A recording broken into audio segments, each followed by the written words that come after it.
Last Thursday, when the flooding hit Edgecumbe, we spoke to Tau Hahipene, who went to the flood zone to rescue his mother-in-law. The water was so high and strong he couldn't get a U-turn, so he and a mate took a truck and trailer in, and they ended up taking 25 people out on the back of the trailer. Tau's Ark, as it was called, made it onto the BBC. But the novelty of the rescue obscured what had been left behind, homes. And when Tau and his mother-in-law Ursula finally got to go back, Ursula's home was beyond repair. This is what the waters did in Edgecumbe, as filmed by Tau himself. We're at 18 Rata. Just going to have a quick look around. If you're listening, the pictures of Oak Christchurch's eastern suburbs a day or two after bad liquefaction. You see it's a no-go. No-go is sprayed on the window, and there's a dreaded red sticker too. Here we are inside the house. See the water level here? The water has defied doors, walls and gravity.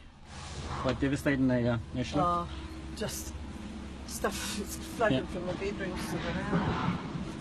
The house is actually leaning over about half a metre back. Come around here, Ursula. It truly looks like earthquake damage. The water was that deep and the flow that strong. Tau takes the camera around the corner. There's still surface flooding here. You can see the neighbours now. Cracked brick walls, a jumble of debris, chaos. And inside, where Ursula and Noel used to watch the telly. Have a look inside the house.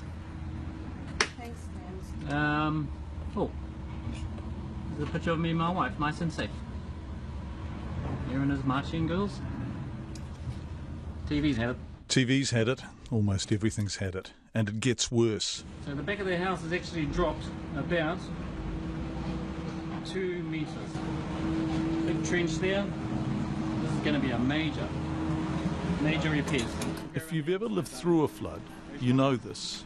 But if you're fortunate enough not to have, the water can lift a house right off its foundations. And when it goes, the bricks and mortar sink back to the level of whatever has remained. It's all so utterly inexact. The land cracks and sinks, and the house settles back with it to be less than it was. Tau's camera swings around. There's a street of homes like this. So we've got to hurry up before the rain comes. Come back around this way. Here, concrete is split and broken. Tau's briefly distracted, but to the left, almost out of shot, you can actually see the underside of the neighbour's house. It's amazing how much damage the water has done. So, That's Jermaine's. Yeah, we'll go down here. Right? We'll go around. So this is where I got Ursula, where she was current going through. This was her driveway. Ursula can barely walk over what remains. Be careful. In the garage. The car's in there somewhere. I won't go over and have a look. Does it, Do you film all that? doesn't smell very good. Just getting up the back there. Yeah, the house has dropped about probably 2 metres here compared to the front. Oh my God. Yeah. But devastating there, Ursula. Yep, it's devastating, Oh, all right.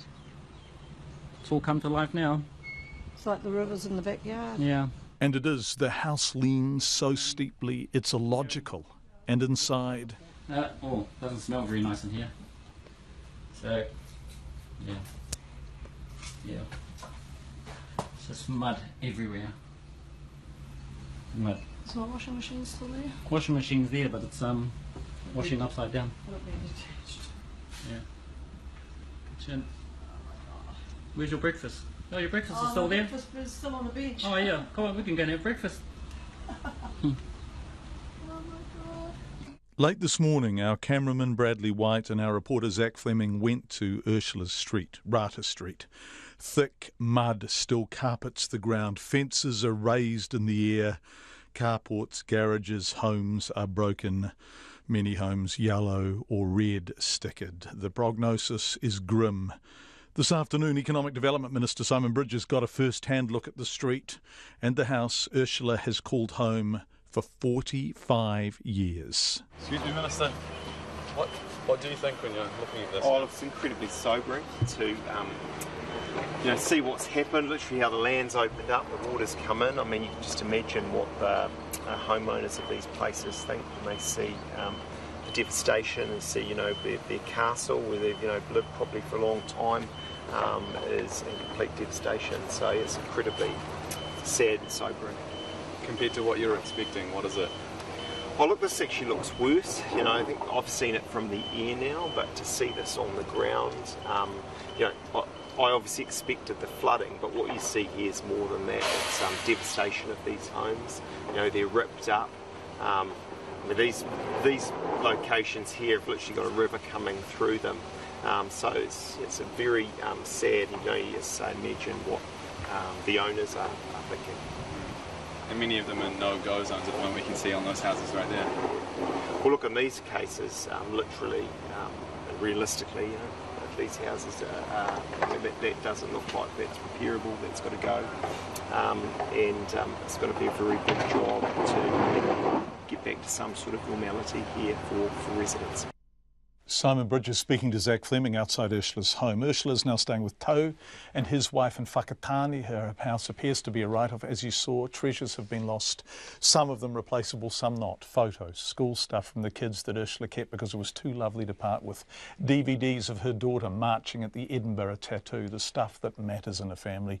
Insurance assessors are on their way if they can get in, and she is fully insured, but after 45 years in the house that she and her husband built, she told me via Skype it seems a bit much to have to start again. I have the offer of a flat in Whakatane that I can have, from the beginning of May. I'd prefer to do that and have time to think about what we're going to do, where I'm going to go, whether you're going to... I couldn't rebuild on that section. No. I don't particularly now want to go back. I've lived there all my life. All your life? I was born there.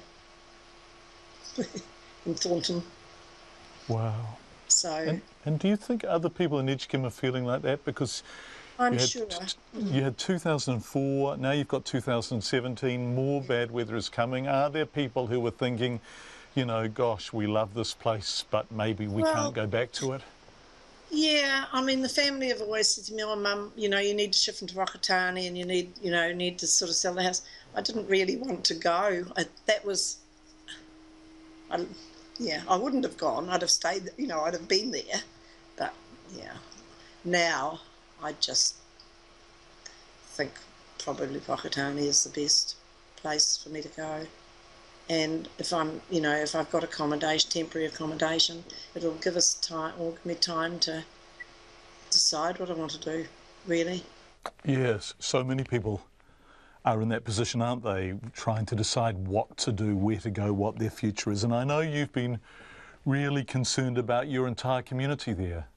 Yeah, it's not just us. It's our neighbours. They're really bad. Yeah, at least we haven't got young children, but there's other people on on our street, in College Road, that have got young kids and, yeah. Ursula Mayo. Ursula has spent her life in Edgecumbe, as you heard her say. She's lost her home of 45 years that she and her husband built, and we should say that Cyclone Cook is expected to make its first landfall directly on the mainland around the Bay of Plenty area at about this time tomorrow night. It's going to sweep down past Coromandel and Auckland, but maybe not directly hit either place, although the brush pass will be bad enough, but it is going to smash directly into the Bay of Plenty, having passed over Great Barrier 4 or 5 hours earlier.